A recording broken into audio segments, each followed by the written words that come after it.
Hi hello welcome to DP homes. Present మనం ప్రగతి నగర్ దగ్గర 3BHK property సేల్కి రావడం జరిగింది. ప్రాపర్టీ వచ్చేసి ఈస్ట్ ఫేసింగ్ ప్రాపర్టీ అండి. ల్యాండ్ షేర్ వచ్చేసి 59 UDS వస్తుంది. 1525 SFT అండి. ప్రాపర్టీ వచ్చేసి ఫుల్లీ ఫర్నిచర్ ప్రాపర్టీ అండి. 4 years ఓల్డ్ ప్రాపర్టీ. ఫ్లాట్ వచ్చేసి 4th ఫ్లోర్లో అవైలబుల్ అండి. లొకేషన్ వచ్చేసి ప్రగతి నగర్ మెయిన్ రోడ్కి వాకబుల్ డిస్టెన్స్లో ఉంటుందండి. ప్రాపర్టీ అనేది చాలా పెద్ద ప్రాపర్టీ అండి.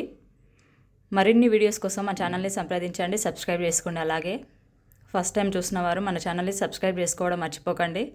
ఈ ప్రాపర్టీ వచ్చేసి 85 lakhs చెప్తున్నారండి. ప్రైస్ కూడా రీజనబుల్గా ఉంది. 3BHK ప్రాపర్టీ అండి. East facing property, Pragathi Nagar దగ్గరలో అండి. లొకేషన్ వచ్చేసి ఫుల్లీ ఫర్నిచర్ ప్రాపర్టీ అండి. ప్రాపర్టీ మొత్తంలో ఫుల్ వెంటిలేషన్ కూడా ఉంటుంది. ప్రాపర్టీ అనేది చాలా బాగుంటుందండి. East facing property 1525 SFT 59 UDS వస్తుందండి. ల్యాండ్ షేర్ వచ్చేసి ఈస్ట్ ఫేసింగ్ ప్రాపర్టీ. లొకేషన్ వచ్చేసి ప్రగతి నగర్ దగ్గర అండి.